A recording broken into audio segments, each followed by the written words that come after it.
If your life were a book and you were the author, how would you want your story to go? That's the question that changed my life forever. Growing up in the hot Las Vegas desert, all I wanted was to be free. I would daydream about traveling the world, living in a place where it snowed, and I would picture all of the stories that I would go on to tell. At the age of 19, the day after I graduated high school, I moved to a place where it snowed, and I became a massage therapist. With this job, all I needed were my hands and my massage table by my side, and I could go anywhere. For the first time in my life, I felt free, independent, and completely in control of my life. That is, until my life took a detour. I went home from work early one day with what I thought was the flu, and less than 24 hours later, I was in the hospital on life support with less than a 2% chance of living. It wasn't until days later, as I lay in a coma, that the doctors diagnosed me with bacterial meningitis, a vaccine-preventable blood infection. Over the course of 2.5 months, I lost my spleen, my kidneys, the hearing in my left ear, and both of my legs below the knee. When my parents wheeled me out of the hospital, I felt like I had been pieced back together like a patchwork doll. I thought the worst was over until weeks later when I saw my new legs for the first time. The calves were bulky blocks of metal with pipes bolted together for the ankles, and a yellow rubber foot with the raised rubber line from the toe to the ankle to look like a vein. I didn't know what to expect, but I wasn't expecting that.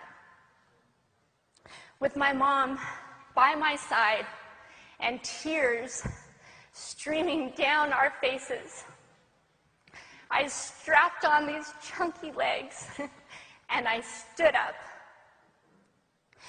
They were so painful and so confining that all I could think was, how am I ever going to travel the world in these things?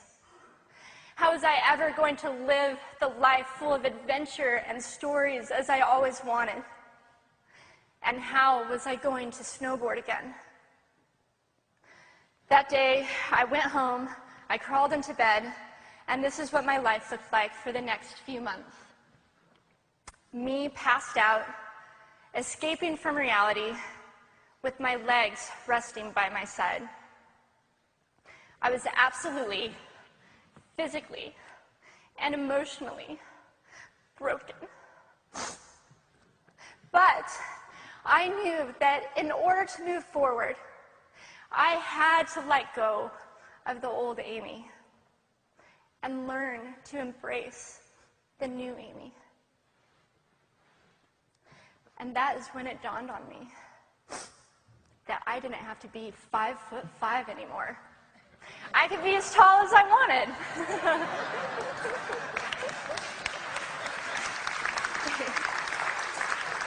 Or as short as I wanted, depending on who I was dating. And if I snowboarded again, my feet aren't going to get cold. And best of all, I thought, I can make my feet the size of all the shoes that are on the sales rack. And I did. So there were benefits here. It was this moment that I asked myself that life-defining question. If my life were a book and I were the author, how would I want this story to go? And I began to daydream. I daydreamed like I did as a little girl.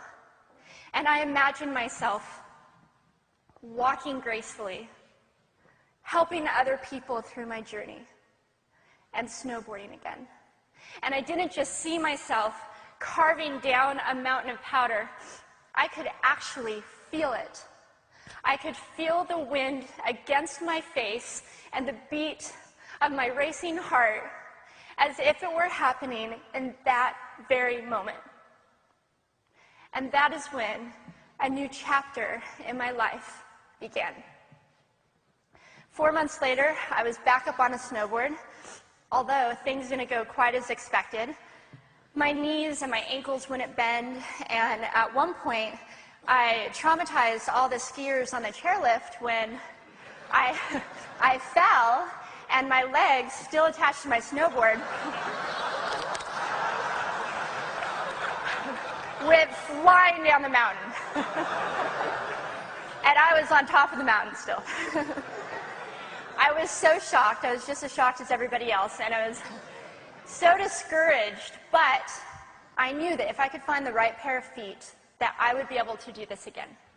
And this is when I learned that our borders and our obstacles can only do two things. One, stop us in our tracks, or two, force us to get creative. I did a year of research, still couldn't figure out what kind of legs to use, couldn't find any resources that could help me. So I decided to make a pair myself. My leg maker and I put random parts together, and we made a pair of feet that I could snowboard in. As you can see, rusted bolts, rubber, wood, and neon pink duct tape. And yes, I can change my toenail polish. It was these legs and the best 21st birthday gift I could ever receive, a new kidney from my dad, that allowed me to follow my dreams again. I started snowboarding, then I went back to work, then I went back to school, then in 2005 I co-founded a nonprofit organization for youth and young adults with physical disabilities so they could get involved with action sports. From there, I had the opportunity to go to South Africa, where I helped to put shoes on thousands of children's feet so they could attend school. And just this past February, I won 2 back-to-back World Cup gold medals.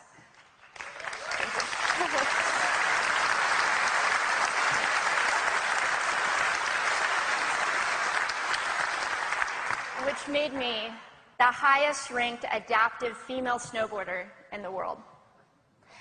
11 years ago, when I lost my legs, I had no idea what to expect.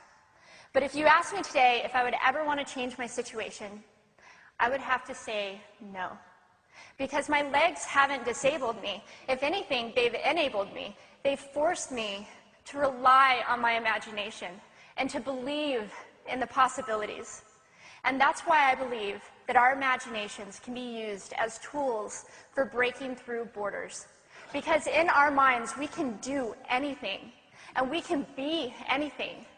It's believing in those dreams and facing our fears head on that allows us to live our lives beyond our limits. And although today is about innovation without borders, I have to say that in my life, innovation has only been possible because of my borders. I've learned that borders are where the actual ends, but also where the imagination and the story begins. So the thought that I would like to challenge you with today is that maybe instead of looking at our challenges and our limitations as something negative or bad, we can begin to look at them as blessings. Magnificent gifts that can be used to ignite our imaginations and help us go further than we ever knew we could go. It's not about breaking down borders. It's about pushing off of them and seeing what amazing places they might bring us. Thank you.